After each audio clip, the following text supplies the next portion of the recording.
れ何がぞ捕虜が何が捕まえろ早く捕まえろ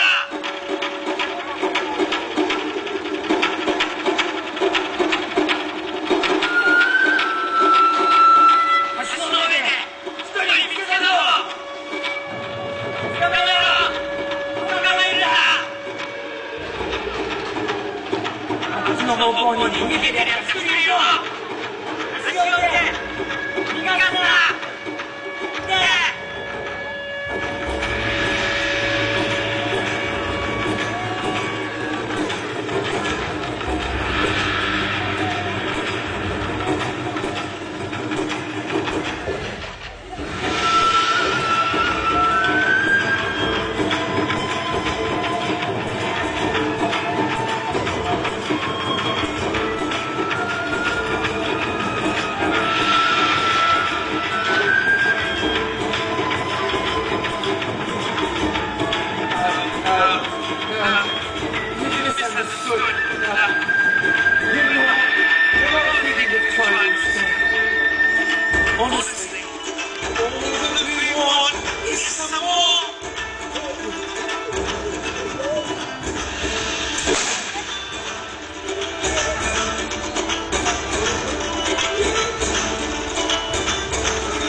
ชักล้างอดีตไม่เคยจำเหนือขึ้นไปตระหง่านเนื้อเบื้องบนนั่นคือเส้นทางรถไฟสายไหมเส้นทางที่ปูลาดด้วยไม้หมอนนอนพาดยาวราวกับซากศพของทลายศึกสงครามเราทุกคนคือเธอที่ไม่อาจหลีกหนีไปจากชะตากรรมที่มนุษยชาติเดี่ยวร่วงจนสร้างขึ้นมาในต่อหายนะแก่มนุษย์ด้วยกันมานับครั้งไม่ถ้วน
จากตรงนี้ถึงที่สุด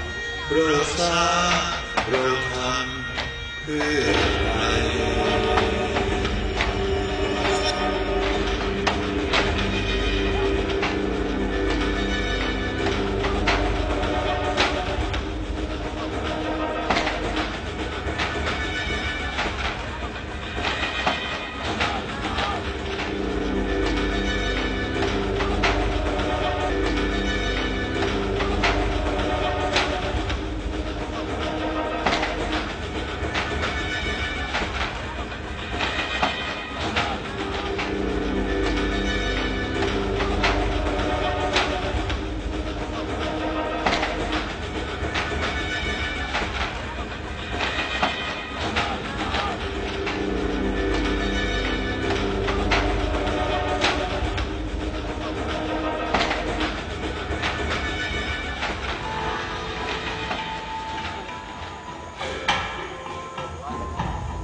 So the winner decides the fate of the other person. Is that the idea?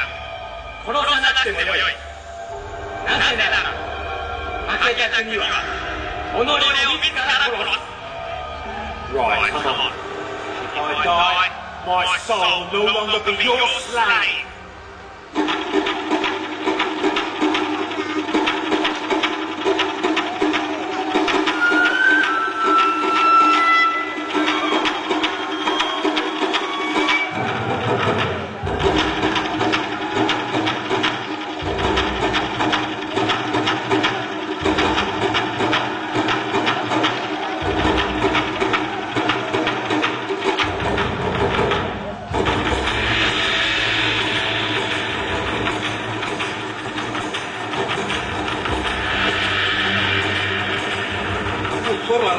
ถึงจะพ่ายแพ้ในสงคราม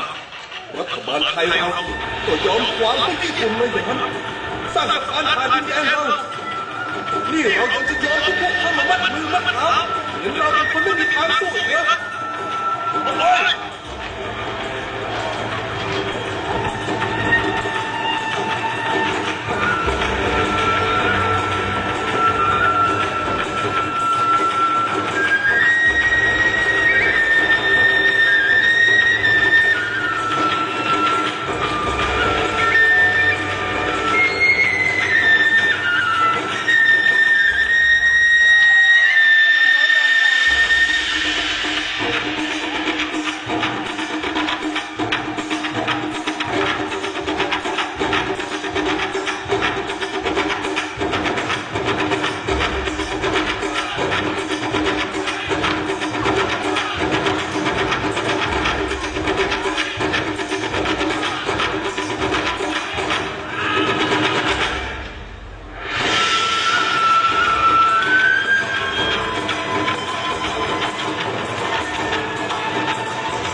People who are equal should have the right to request anything that they want from the other. ฝรั่งคนนี้ชนะต้องปล่อยเขาไปสิให้อิสรภาพแก่เขาทำไมไม่แย่เราล่ะพวกเราต้องการอิสรภาพเหมือนกันวันนี้จะลงโทษกันสิ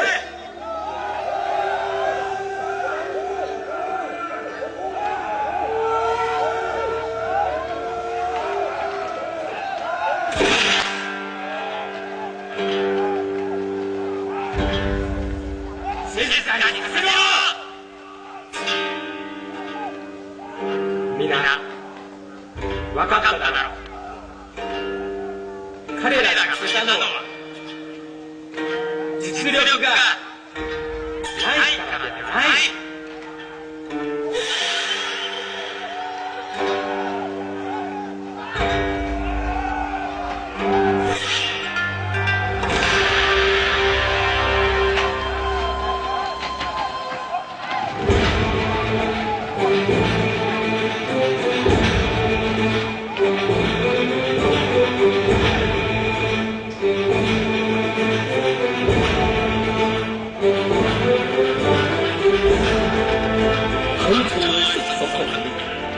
มาจากอังกฤษอเมริกาออสเตรเลียฮอลแลนด์และนิวซีแลนด์ทั้งกำมลชวามาลายูยวนพม่าไทยจีนอินเดียความรู้สึกใกล้แท้ในครั้งนี้เป็นอุทาหรณ์แก่ทุกคนว่าที่แท้ไม่ใช่เพราะด้อยด้วยฝีมือแต่เนื่องใดที่ยังขาดความร่วมมือกันความเป็นมหาอำนาจย่อมตกแก่ประเทศที่มีความหลอมรวมเป็นปึกแผ่นกัน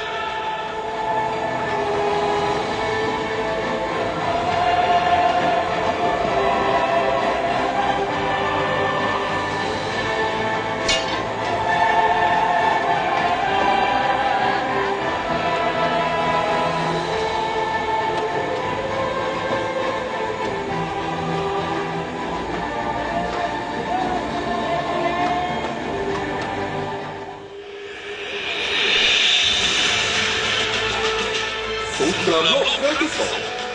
รัฐมหาอำนาจทั้งหมดรวมตัวกันเป็นผู้สงครามคือฝ่ายสัมพันธมิตรและฝ่ายอักษรสงครามที่นองเลือดที่สุดในประวัติศาสตร์มนุษยชาติญี่ปุ่นประกาศสงครามกับสหรัฐอเมริกาอังกฤษเนเธอร์แลนด์และจีนหลังจากนั้นกองทัพอันมหาศาลของราชจักรพรรดิตกเคลื่อนชนแบบสายฟ้าแลบบนน่านน้ำแปซิฟิก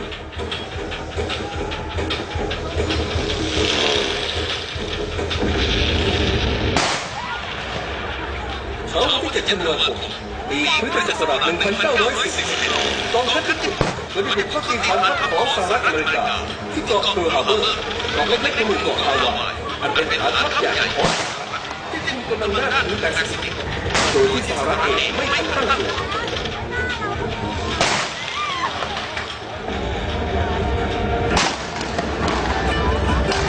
ขณะเดียวกันญี่ปุ่นก็ยกกำลังอีกครั้งเข้าบุกประเทศแถบเอเชียอาคเนย์อันรวมทั้งประเทศ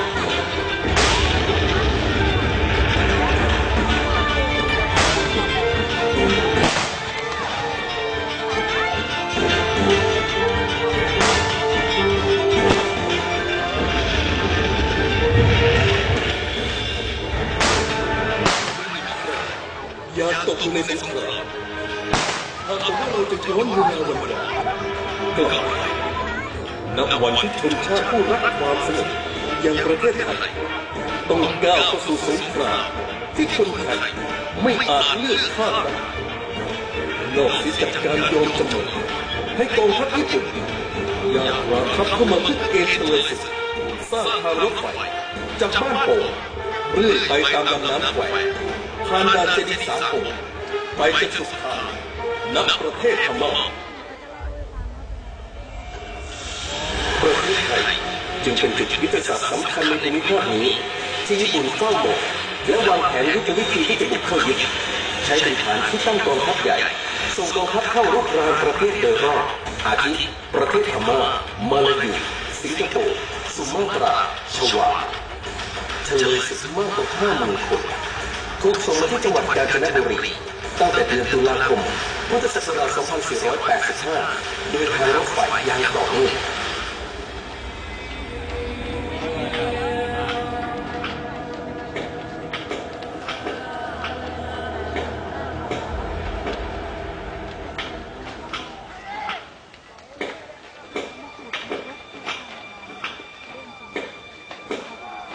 แรงงานที่ใช้ในการสร้างทางรถไฟสายนี้กำหนดให้ใช้แรงงานเฉลยศึกและแรงงานท้องถิ่นทำงานวันละ8 ชั่วโมงท่ามกลางป่าทึบเขตร้อนระหว่างชายแดนไทยพม่าที่ร้อนระอุในเวลากลางวันและหนาวเหน็บในยามค่ำคืนไข้ป่ามาลาเรียไอวาตกโรคไข้ไทฟอยด์รุมเร้าใครที่ล้มเจ็บลงจะถูกหามนำส่งโรงพยาบาลที่เฉลยศึกเรียกขานกันว่าเรือนมรณะตลอดระยะเวลาของสงครามชาวกาญจนบุรีได้ให้ความช่วยเหลือแก่เฉลยศึกที่ต้องทนทุกข์เวทนาอย่างแสนสาหัสชาวกาญจนบุรีได้เอื้อเฟื้อแอบให้อาหารตลอดจนสิ่งของเครื่องใช้ต่างๆแก่เฉลยศึกซึ่งอยู่ภายใต้การควบคุมของญี่ปุ่น日本の技術者たちはこの制度を作るのに5年かかると予想した。しかし我が大本営は1年で完成させるよう命令を出した。This railroad line is over 400 kilometers long. Anything we're going to be able to build it within 1 year.ความพยายามในการเร่งสร้างทางรถไฟจากที่คาดไว้5 ปีให้เสร็จภายใน1 ปีสร้างความยากเข็ญและความกดดันอย่างที่สุดข้าวเกลือไม่เหลือเพื่อพอกินถ้าอยากให้พวกเขาสร้างสะพานนี้เสร็จไว้ทำไมไม่ให้เขาได้กินเองจริงแล้วพวกแกอยากตั้งใจจะกำจัดเฉลยศึกให้มากที่สุดใช่ไหมพวกเขาถูกลดคุณค่าและกดดันกลายเป็นเพียงสัตว์ที่ไร้ขาไม่ได้มนุษย์แล้วหรือ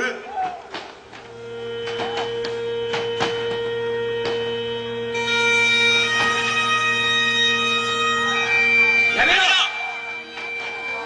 なぜ死ぬまで殺し合う？そのままでも死に向かっているのになぜ生きるのに力を使おうとしないんだ！We're keeping them alive right now, so that they can finish building this bridge for you. With every last breath in their being. นี่พวกเราต้องทนดูผู้คนเหล่านี้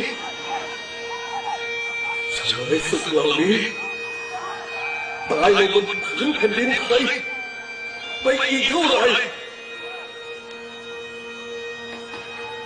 เราเฉลยศึกเจ็บป่วยล้มตายเรากับใบไม้ร่วงฝูงแรงเหนือลำน้ำใหญ่จับจ้องร่างของเฉลย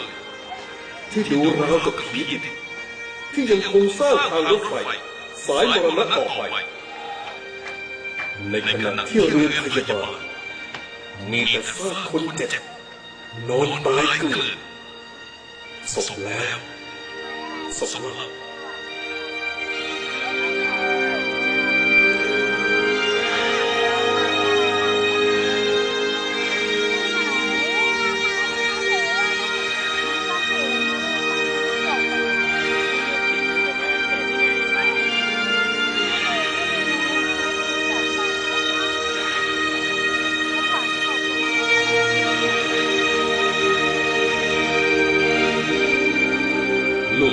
ใครบ้างไม่รู้มาล้มหายตายจาก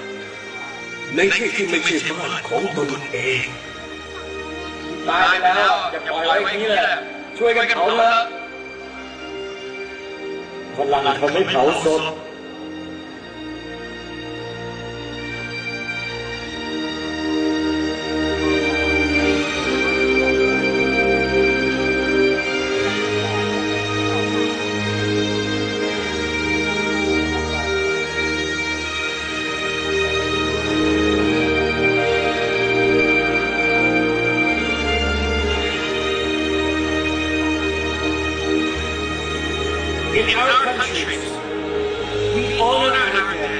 by burying them within the earth. If anything should ever happen to any of us, we pray that the ground of Thailand will cover our bodies, which have already released our souls. เขาบอกว่าชาติของเขาหรือการรบศพผู้ตายด้วยการฝังไว้ในแผ่นดินถ้าในวันหน้าเกิดอะไรขึ้นเขาขอให้ดินของแผ่นดินไทยได้กรบหน้าร่างที่ไร้วิญญาณของพวกเรา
We have got to escape.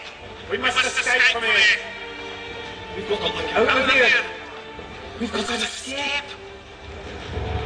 พวกเขาชวนเราหนีเขาจะหนีไปไหนนี่มันประเทศของเรา We'll be killed next. Our souls are yearning to escape and be free. ช่วยเราหนีเราจะถูกลงโทษ Yes. Right. If I die, please. Bury my body. Don't burn it. Please. เราต้องช่วยเขาเอานี่อย่างน้อยนี่ก็พอเป็นเสบียงได้แล้วจะหนียังไง We've stolen explosives from the Japs. We're going to place them at the base of the bridge. When that explodes, everyone flee. พวกเขาจะระเบิดสะพานแล้วหนี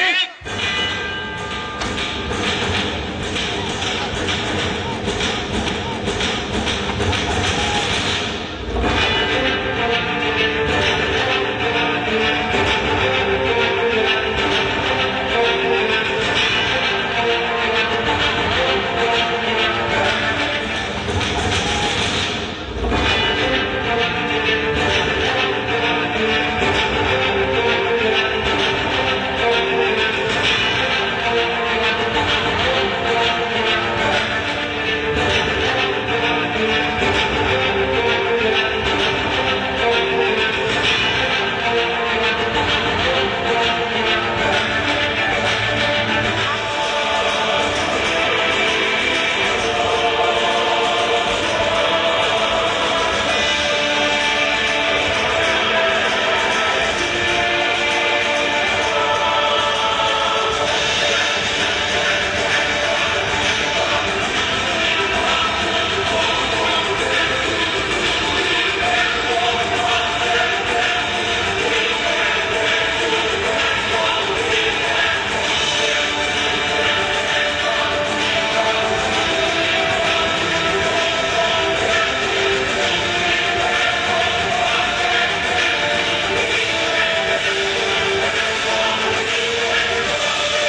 สะพานข้ามแม่น้ำแคว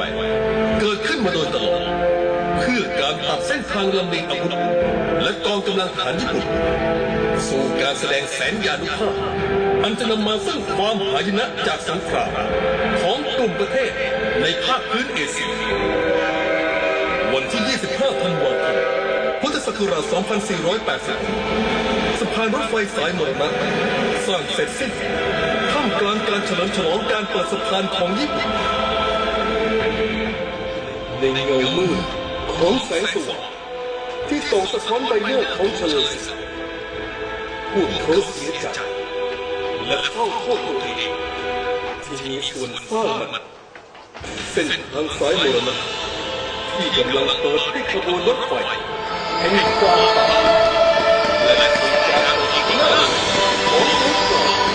และความสูญเสีย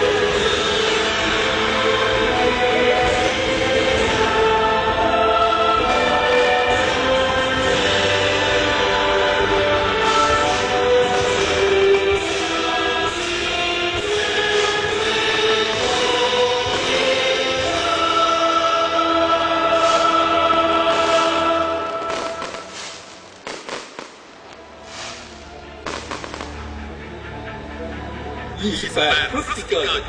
พุทธศักราช 2487 วันแห่งประวัติศาสตร์จารจารึกวาระแห่งหายนะและความสูญสิ้น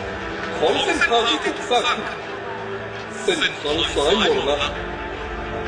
ไม่ใช่เพียงเพื่อชัยชนะมันจะเพื่อความพ่ายแพ้และตราชัยของทุกคนที่ล้วนจะเป็นเคยของอำนาจและการทำลายล้าง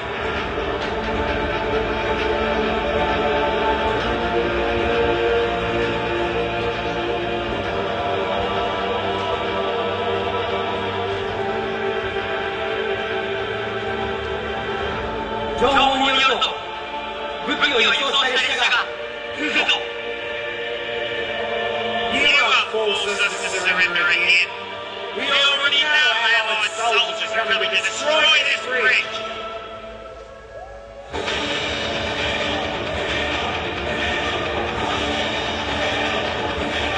พวกเราอย่าเพิ่งเอาตัวเราต้องช่วยกันช่วยพวกเขาหนี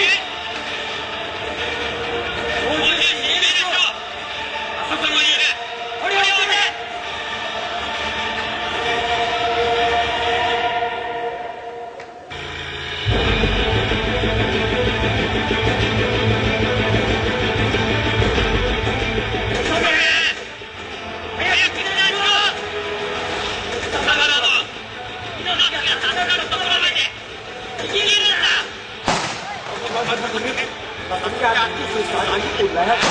รถไฟใกล้ถึงสถานแล้ว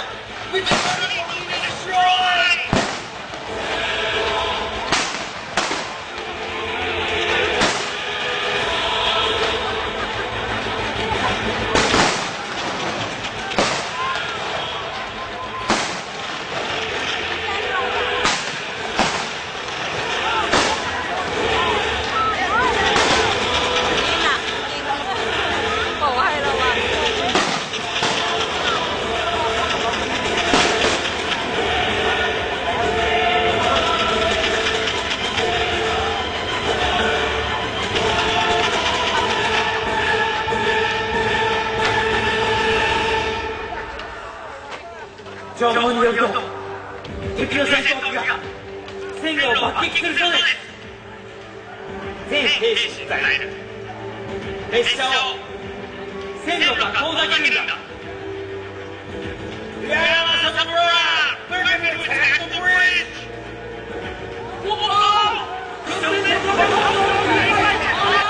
There's still 6 prisoners inside! We can't abandon them!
สิ้นแล้วสะพานสู่ทางรถไฟสายเดิมที่เฉลยศึกเคยแค่ขาวสร้างทางมาทุกไม้ทุกหมุดยึดทุกหยดเลือดและทุกอย่างน้ำตาขอไว้อะไรในสะพานแห่งความโหดร้ายที่หายนะอยู่ตรงนั้นขอแสดงความไว้อะไรในเฉลยศึกทุกชีวิตจงสถิตสงบณแผ่นดินที่นี้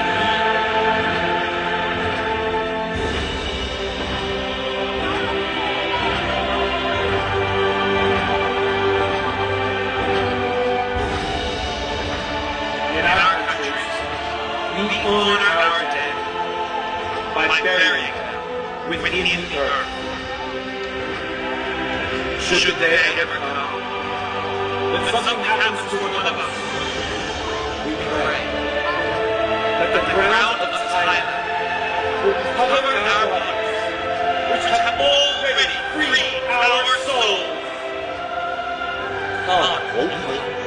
ถือการเคารพศพผู้ตายด้วยการฝังไว้ในแผ่นดินถ้าในวันหน้าเกิดอะไรขึ้นเขาขอให้ดินของแผ่นดินไทยได้กลบหน้าร่างที่ไร้วิญญาณของพวกเขา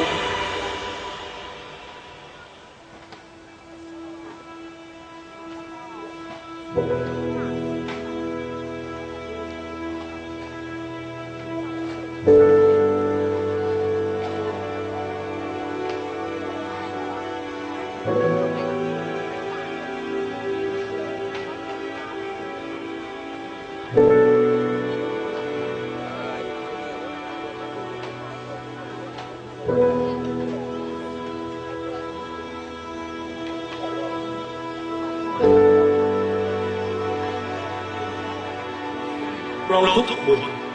คือเฉลยศึกของความมืดบอดที่มองไม่เคยเห็นว่าสงครามได้ทำลายมนุษยชาติมากเราจึงยังต้องตกเป็นเฉลยของความบาปที่ถูกสร้างขึ้นจากความเห็นต่างของผู้ใฝ่ในอำนาจที่มีเราเป็นผู้สร้างทางให้คนเหล่านั้น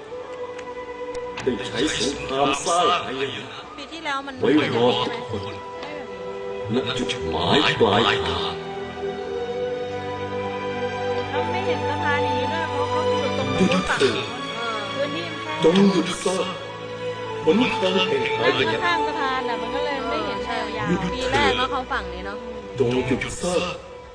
ความบาดหมางของผู้ที่มีจุดยืนอยู่คนละฝั่ง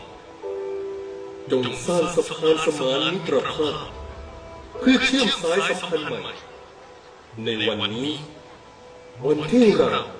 กำลังจะเปิดสายสัมพันธ์แห่งเอเชียอาคเนย์ในวันที่เราจะสร้างความสมดุลแห่งสันติภาพใหม่ร่วมกันเ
นักแสดงชาวไทยครั